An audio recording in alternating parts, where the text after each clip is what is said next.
Good afternoon, everyone, and welcome to this TMS invited webinar. It's a great pleasure to me to introduce our speaker, Professor Namaya Tati. Just a few words about her. So she's a professor of histology at the University of L'Aquila in Italy and past president of the European Calcified Tissue Societies. She graduated in biology at the University of Bari in Italy. Over the years, Professor Tati received many international awards, including the Schimmel Prize, the Prix under Lischwitz, the Swiss Bridge Awards, the CTS Mike Horton Awards, and the SBMR Lawrence Reyes Award in recognition of her outstanding career. Some numbers. So she published over 200 papers, mostly focused on bone cells, osteoporosis, mechanobiology, and osteoporosis. Moreover, Professor Tati has been member of editorial boards of many international journals, and she served as a reviewer more than 40 international journals and 15 grant agencies. The area of interest of Professor Tati include biotechnology, podosome and osteoclast calcium sensing and pH regulation discoveries, bone metastasis, genetics, cellular alteration, and experimental therapy of autosomal dominant osteoporosis. Over the years, Professor Tati mentored many graduate, undergraduate students, PhD, and postdocs. Today, Professor Tati is with us to present a guide for career development in science, and I'm quite sure that this will be very useful for everyone, for both young and also for the more experienced people. So, Professor Tati, thanks again, and the screen is yours. Thank you, Antonio, for this introduction. Let me share my presentation. So thanks for the introduction and for being here. I will present a guide for career development in science, try to help you to find your way for the future. So this is not an easy task. If you consider that in 1980, about 25% of grants were for under 35, whereas now, currently they are reduced to 3%.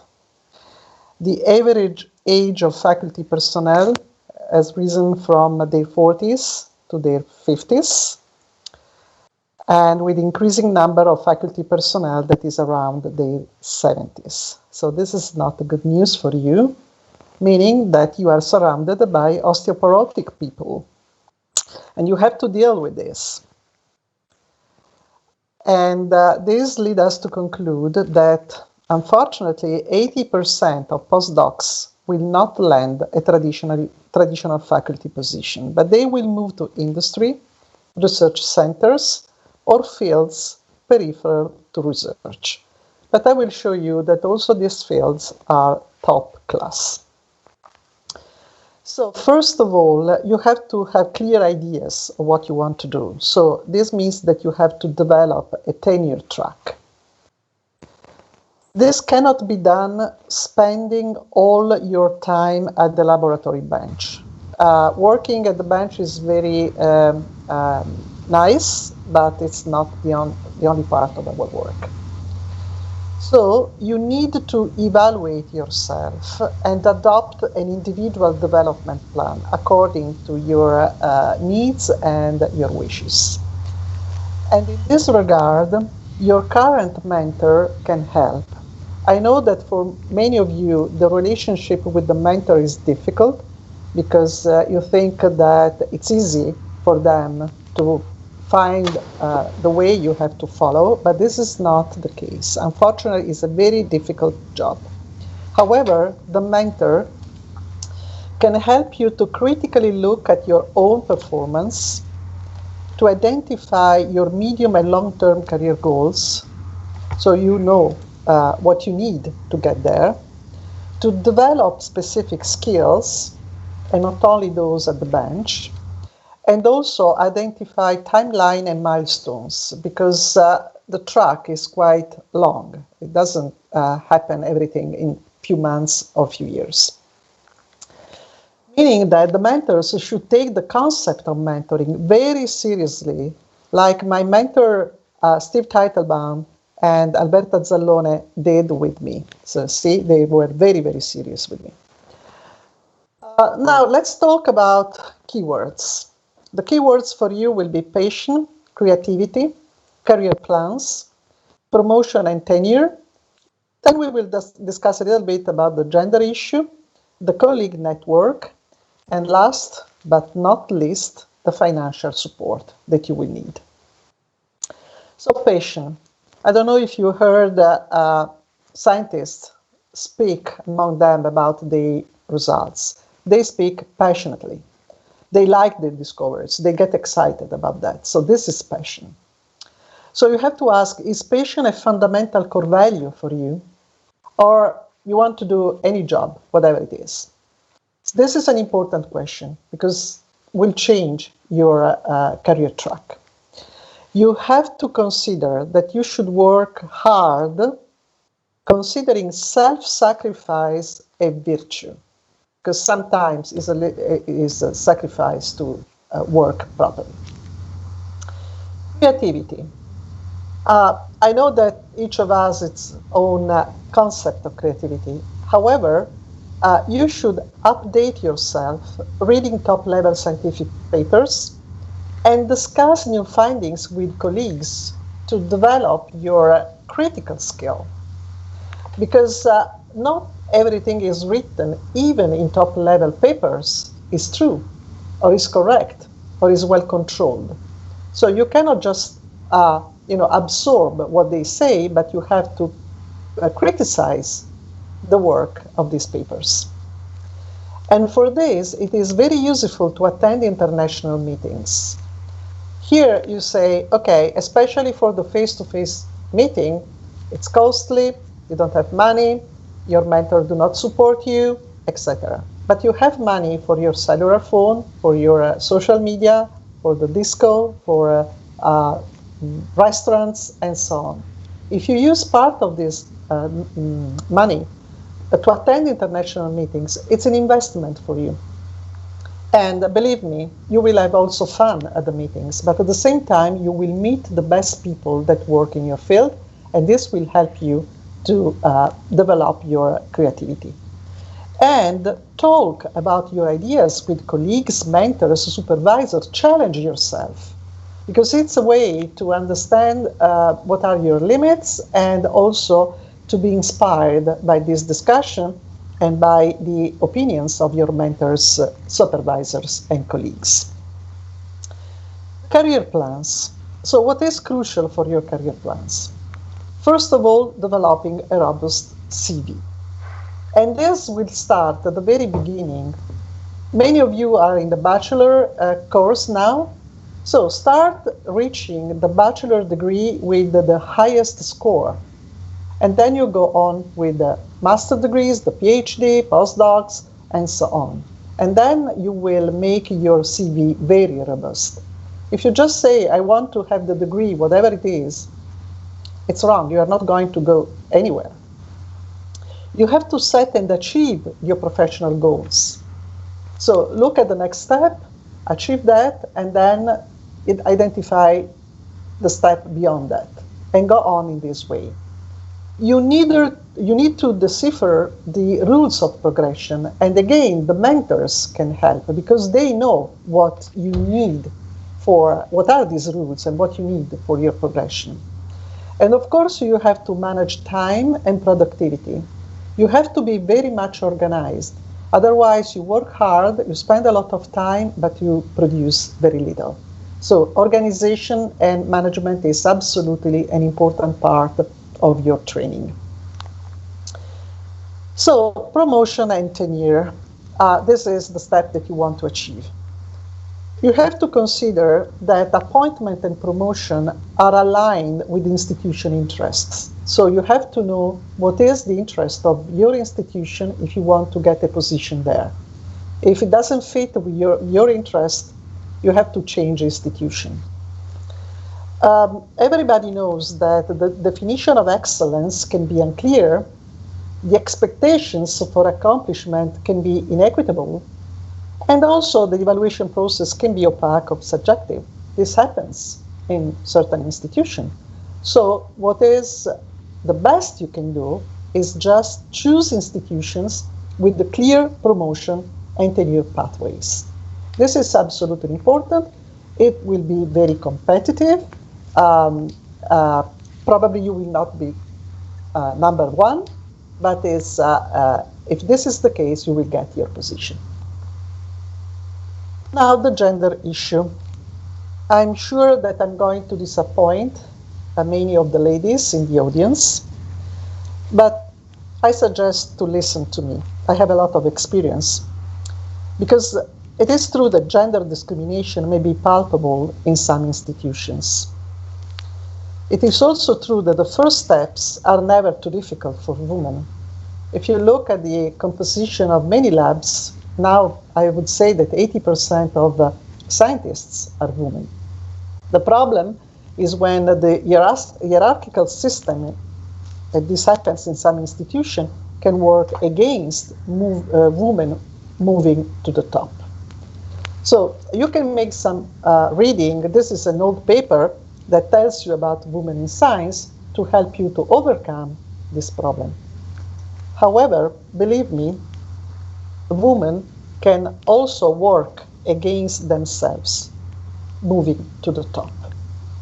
So you have to learn that you have to compete, no matter if you are a lady or gentleman.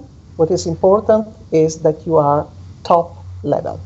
In this way, you can compete with everyone. I have a lot of experience in this because I grew up with two brothers, and for me, it was really a challenge to be as good as they were. And I really thank them for the help that they gave me. And don't forget that where is the will, there is the way. And I will show you some examples. One is from the very past. This is a famous picture taken in one of the early Congress on physics. These are all people working in physics, and you may recognize Albert Einstein here. But you also recognize Marie Sklodowska-Curie, the only woman among this large group of men. And she got the Nobel Prize in 1903 together with her husband, and in 1911 alone. She was just outstanding, and so even in ancient time, she could compete very well with men. Another example from the past, this is Italian. This is Rita Levi-Montalcini, who won the Nobel Prize in Medicine in 1986 for the discovery of the nerve growth factor.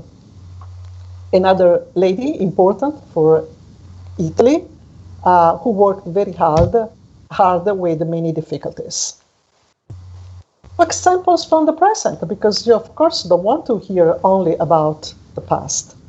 These are the 2020 Nobel Prize in Chemistry, Jennifer Doudna and Emmanuel Charpentier. They discovered the CRISPR-Cas9 technology for modifying genetically now we're working on animal models, but we hope that this can be transferred to human pretty soon. And now a little example from Italy, not a Nobel Prize at all. A lady with many defects. Woman, of course, is a defect. Italian, another defect. From South, another important defect. Working in a small university. St. Cloud got an earthquake 12 years ago. Now is in the middle of a pandemic, which was enough to give up and why. This is me. Very little example, but I'm at the top of my academic career. I reached what I wanted to reach. What I didn't reach was because I was not interested to that. And the productivity of my research team was not affected by the earthquake nor by the pandemics. So it's a local example for you of a person who realized what she wanted to realize. And my suggestion, my secret is to wear like a woman and think like a man. and play with the heroes. Like Oriente did, you can recognize here Carlos Santana and Michael Jackson. So stay with those who are better than you, because these people can teach you something more. If you stay with those that are not better than you, you will not learn anything. So this is a secret for everyone. And I want to mention here something that is not related to science. Do you know who is this guy? Can anyone recognize him? Just open the microphone. Look at the last name. I know that is very common British last name. To help, you can think to someone who had this last name but changed it, an artist. You want some help? Who is this guy?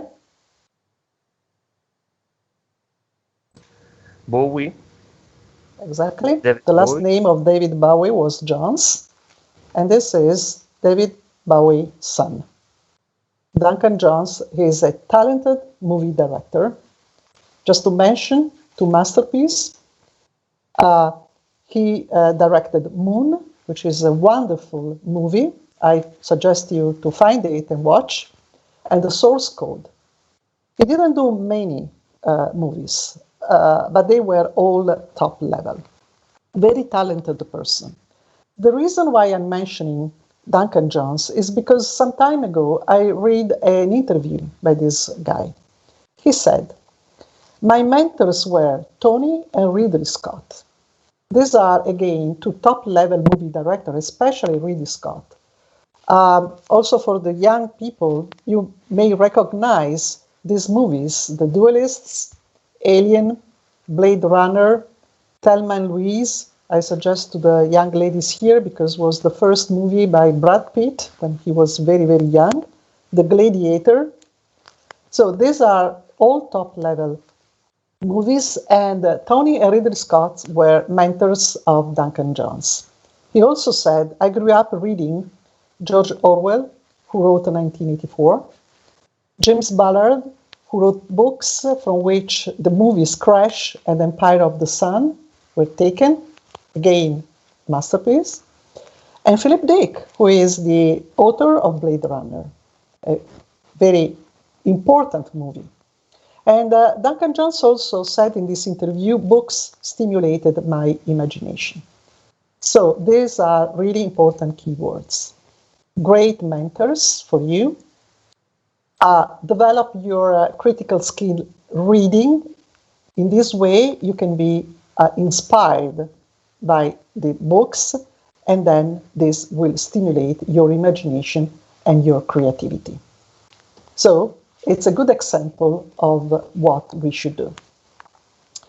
Now, the colleague network. This is important because the greatest danger for junior scientists is the isolation. You cannot stay in your own group only, in your small lab only. You have to have contact with the rest of the world. And in this regard, meetings are very important. Because having a network of productive colleagues is one of the strongest predictors of research productivity, publications, and advancement through the promotion system. With this network, you will exchange information, you will exchange collaboration, you can apply for grants, even big grants, and also some of these people will be, for instance, the reviewers of your papers, will be people who can support your career, can write a letter of presentation, for instance, people with whom you can share grants, and so on. So that is your future. Stay with your colleagues. Now, you have assessed yourself, and being a scientist is definitely what you want to do. What's next? As Liza Minnelli used to sing, money makes the world go round. So you need money. You need the financial support. And this is, again, not an easy task. For a successful scientific career, you need a very support home environment. And I know that in Italy, this is not very easy. And you need your grant opportunities. And this is something that you can do even if the home environment is not that strong, because you can be independent in exploit grant opportunities. Because if you get your own financial support, they will like you a lot and they will recruit you. So they will be very nice with you if you have money. So who may support your research? Many institutions, charities, international organizations, scientific societies, and also the European Commission. They have all grants programs dedicated to junior scientists. Just some example. The European Commission has the Marie Sklodowska Curie Action, research network working for PhD students, individual fellowships for postdocs, and international cooperation for staff exchange. All these require mobility, so you have to move from one country to another. The European Research Council has research grants, very good level of granting, and the starting grants followed by the consolidator grants can be something good for you, but they are very, very competitive. Of course, you cannot apply for the advanced grants because these are for established people. The Human Frontier Science Program is also very strong with the research grants and postdoctoral fellowships to promote international collaboration. Very competitive again. The European Molecular Biology Organization have fellowships, grants for young investigators, installation grants, global investigator grants, and so on. But again, they require mobility. So you have to move from one country to another. Also, a number of association, institution, and other entities have startup grants in UK, in Finland, in the Netherlands, Belgium, Switzerland, Italy, and also scientific societies. I mention here many of them for which I work as, I serve as a reviewer. So I know how they work. And sometimes they are a little bit easier than the big grants, for instance, from the European Commission. However, please consider that all these grants are very competitive. You have to be in the top level, otherwise you will not get there. And the rate of success, if you are lucky, is between 10 and 15%, even less. Everywhere in the world, it's not a problem of Italy, everywhere in the United States, in UK, in Europe, this is the rate of success. This means that you have to write and submit 10 application to get one. But this is the way. Now, look at yourself. Making discoveries is the core reward for the myriad of difficulties you will face in your scientific career. So this is absolutely important, reward. You will be spending 60 or more hours per week in science-associated activities.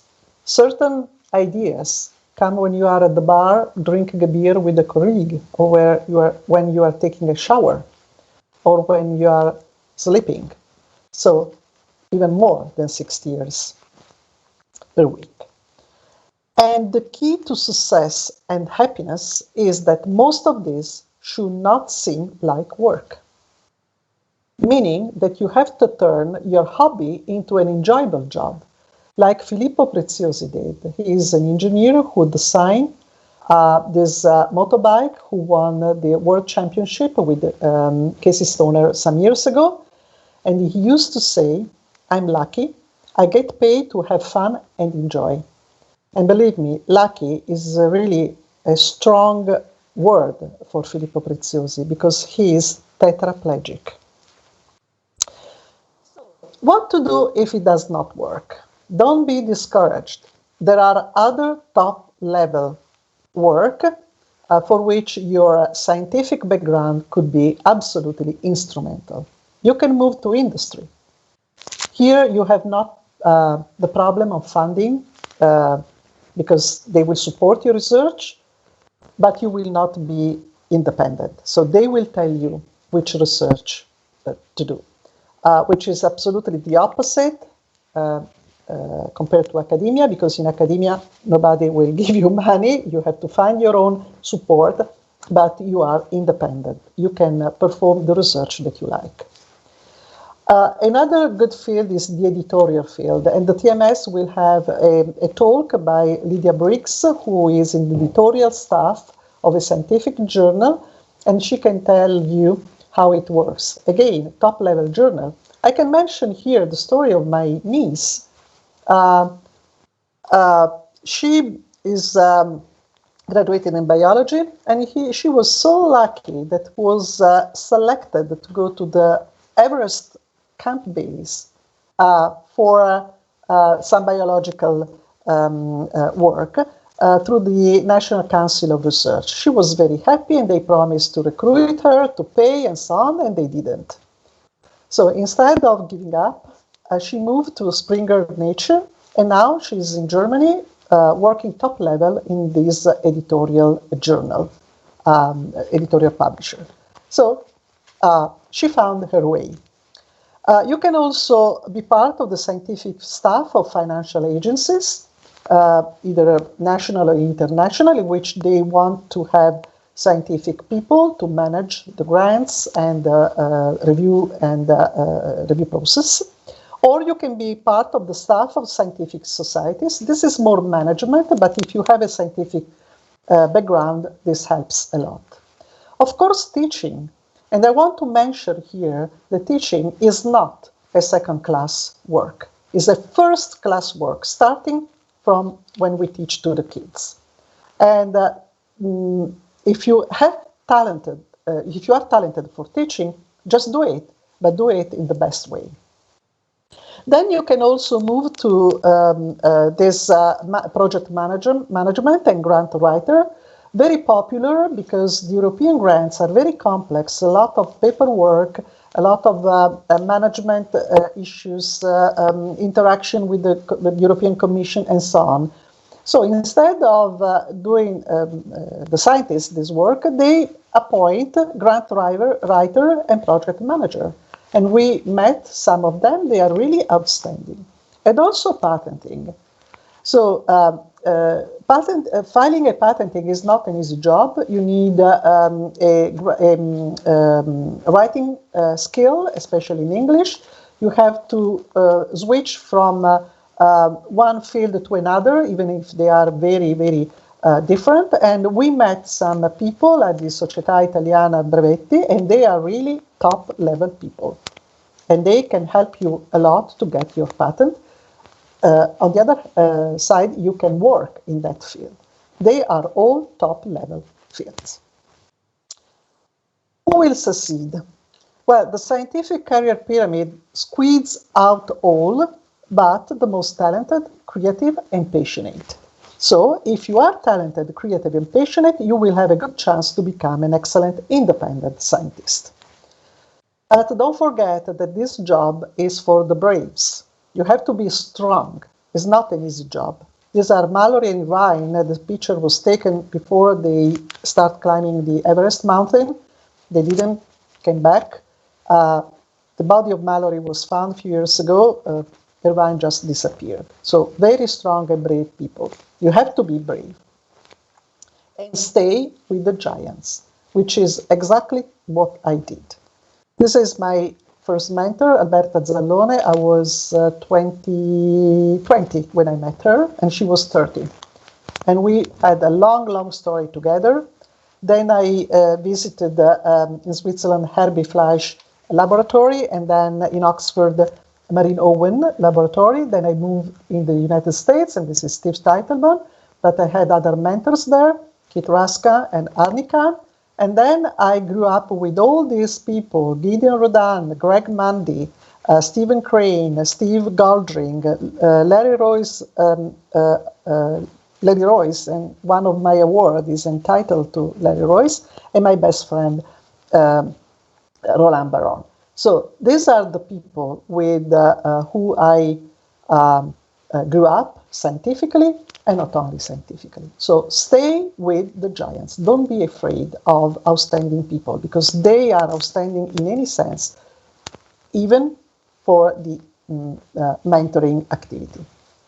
Of course, nothing of this could be done without our research teams. I want to mention here the skeletal disease lab that is headed by Nadia Rucci, the bone laboratory biopathology lab that is coordinated by Antonio Maurizi. I'm in the middle playing with both and having fun with both of them. Of course, I have to thank our research support. We have been supported by many agencies for a total amount that is close to 6 million over the years, and we are funded already for the next 5 years. And with this, I would like to thank you very much for your attention, and I'm available to take your questions. Thank you. Okay, thank you, Professor Teti, for this very interesting talk. And I think that was a clear overview of the possible path that we can take during our career. So for the question, I invite you to write in the chat. We have the first one from Michela Ciocca that asks if the block of mobility that we are experiencing so far could in some way affect or interfere with the career, for example, of a PhD student, but would add also a postdoc. Well, I can give you the example of the earthquake. The earthquake blocked the career of many people, but not of ourselves. So we were brave enough to continue. Of course, some productivity was not perfect at the beginning, but it's important that you don't stop. Regarding for instance, the connection with other people, you have now teleconferences and virtual meetings that are also cheap. So it's not like the face-to-face meeting, but you can still meet people. And then another example, we have 2 students from UK that are working with us. So they joined us, and I think that they are happy with us. So yes, it's a problem, but you can solve it.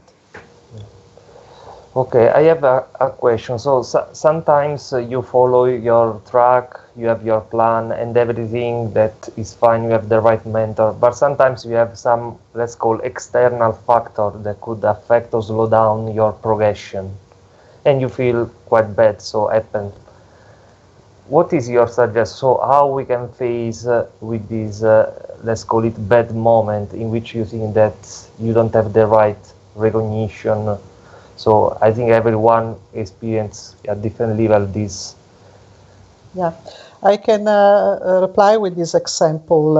During the Second World War, you know that the Germans were attacking the British, and the Prime Minister Churchill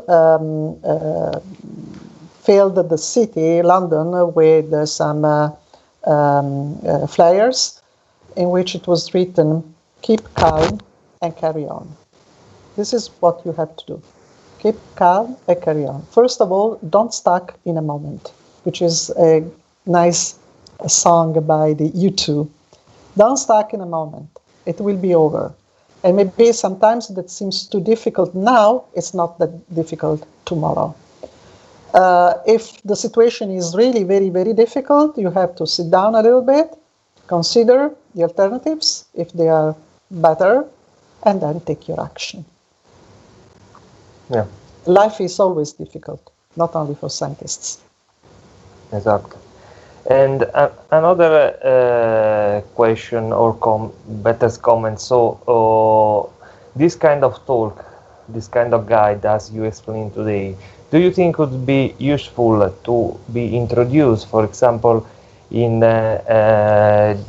like a lecture for students in regular courses for the university at every faculties? So because sometimes you get your bachelor, you don't have any experience, or you don't have your mentor or the right mentor, and you feel like lost. Okay, I will try to do my thesis there, or I can try to go to industry, but it's not a clear idea. It's like you make a try.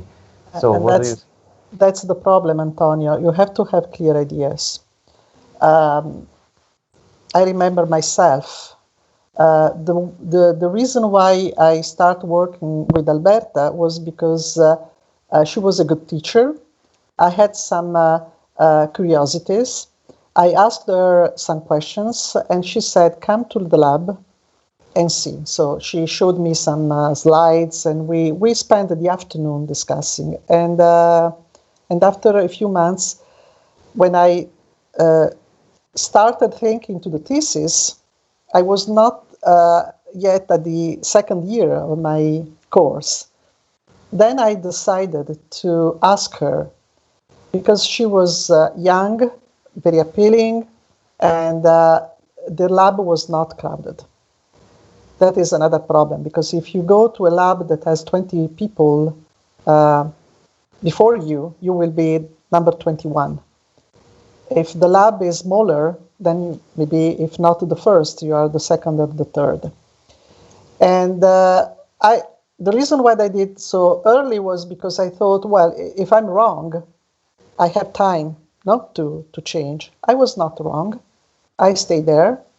I worked 4 years and a half without salary, zero salary. I had to find my own money working outside, but I made it. So be clear with yourself what you want to do. I cannot hear people who are now in their 30s say that they are undecided. No, this is not.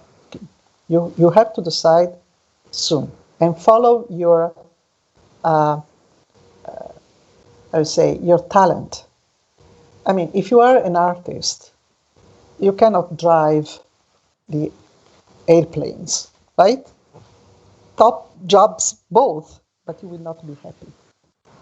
Yeah, I agree with you. So now we have some question, one from Valeria, that she asked how to balance career and family.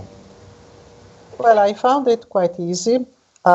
First of all, you have to find the husband or the wife that are both hard worker. So in this way, they will not have enough time to block your career. And second, the secret to me is that when you are at work, the family should stay outside the work. When you are at home, the work should be outside the family. So there is a time during the day in which you are fully, available for the family, and the time in which the family should not call you every 5 minutes. Mom, can I do that? Mom, can I do that? Or So you have to educate these people: husband, wife, and kids, and that it's possible. It's possible because otherwise we could not have 2 very recent Nobel Prize ladies. Yeah, exactly.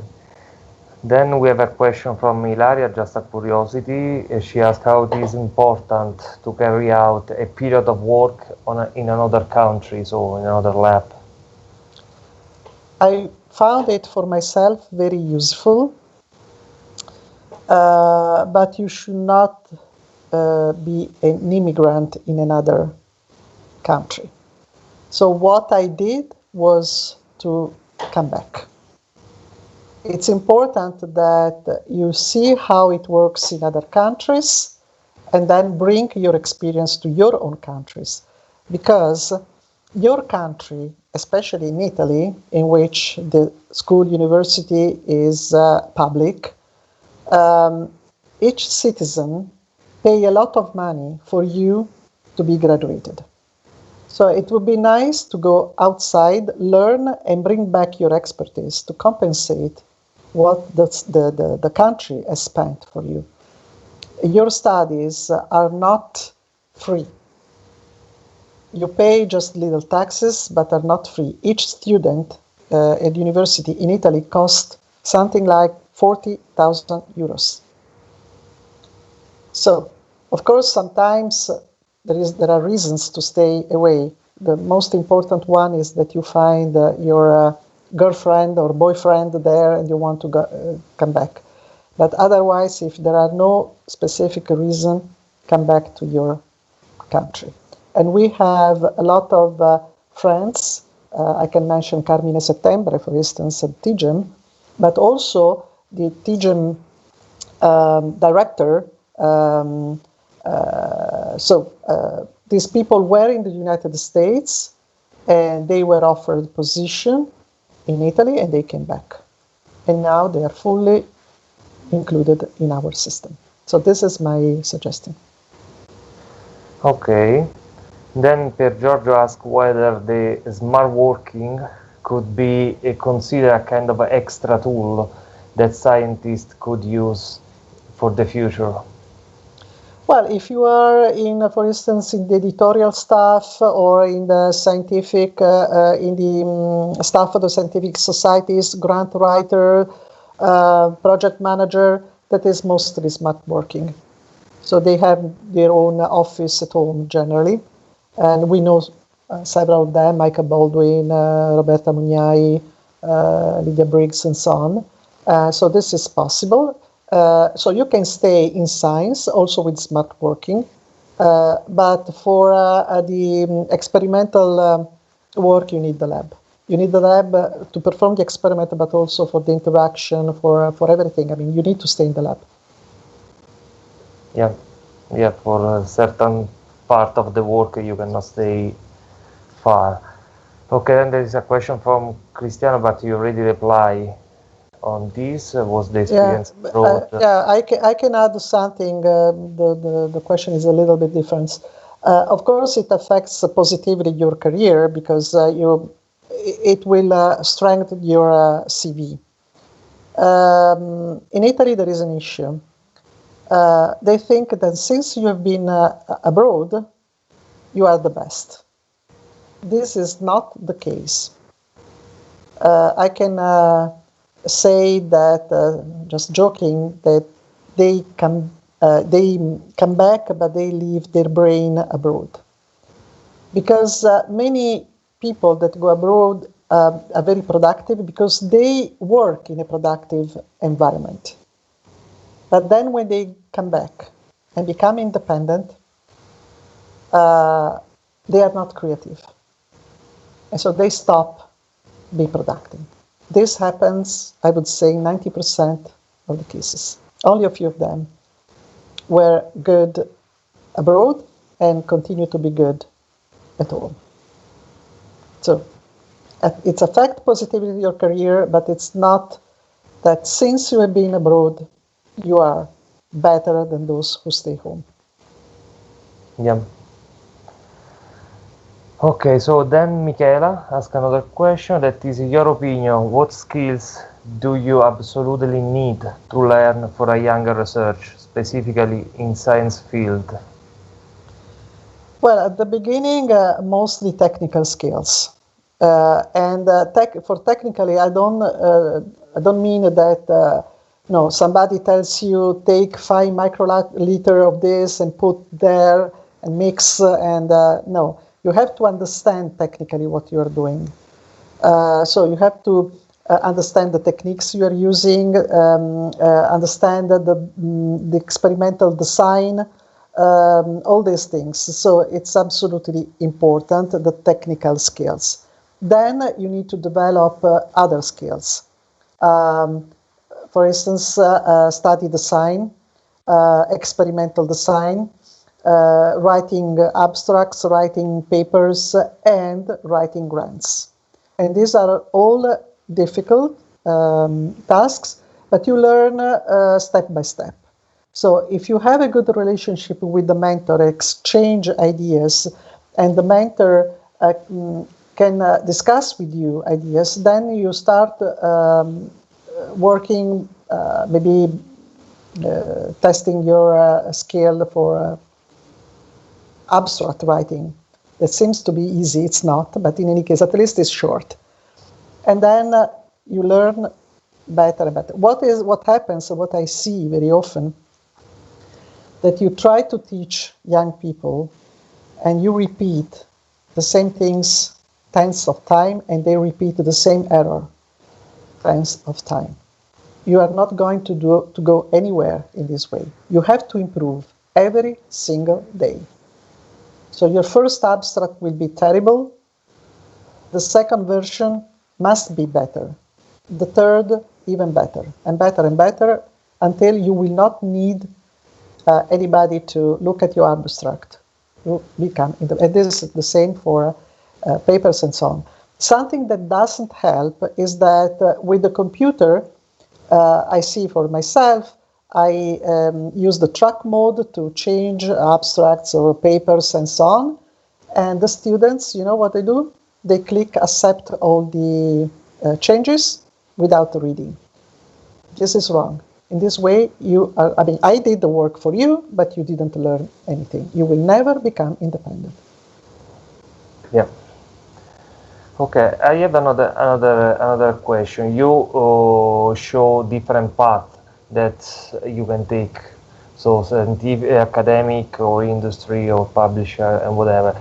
So, is there a specific time or the right time in which you have time to switch? For example, you figure out that the academic path is not for you and you want to switch. Do you think there is a kind of threshold in terms of age, or whatever is fine?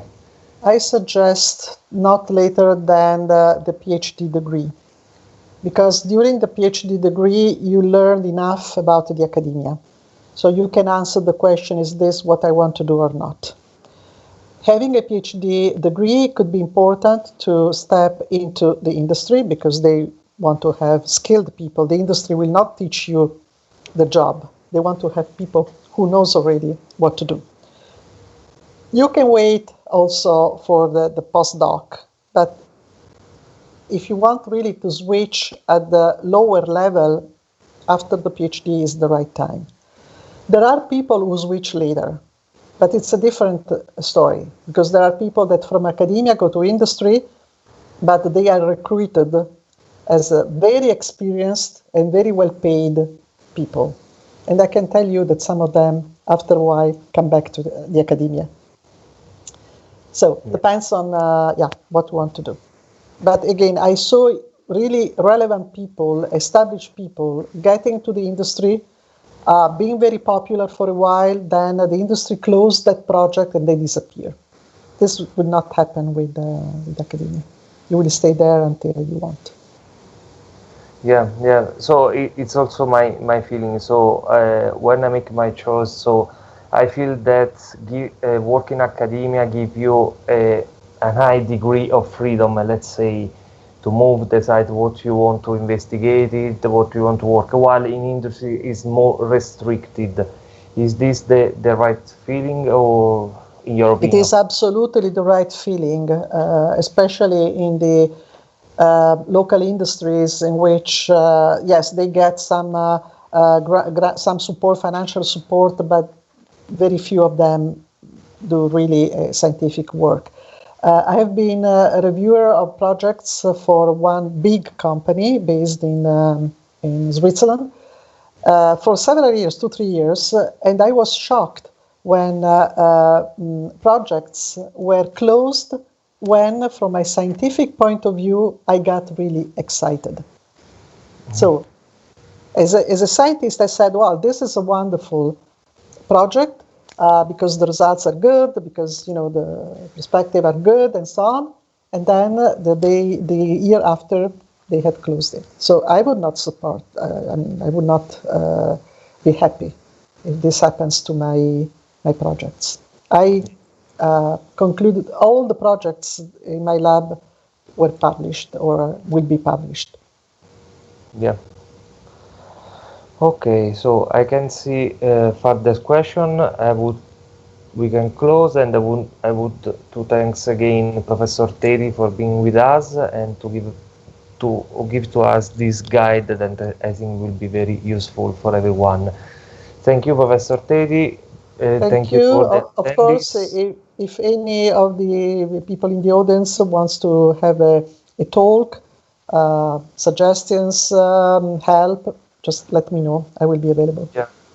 And we were more than 175 people attending, and I will be I am very happy.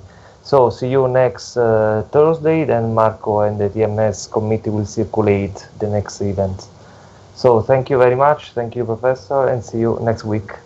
Thank you. Bye-bye. Bye-bye.